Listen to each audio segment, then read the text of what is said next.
தமிழ்நாட்டின் அரசியலில் தெளிவு ஒன்றே, பாஜகவுக்கு எதிர்ப்பு.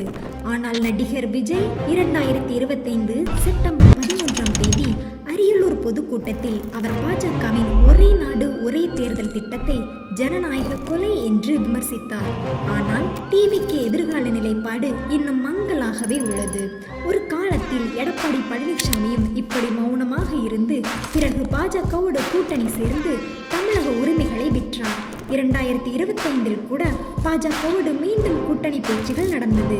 விஜயும் அதே பாதையில் போவாரா?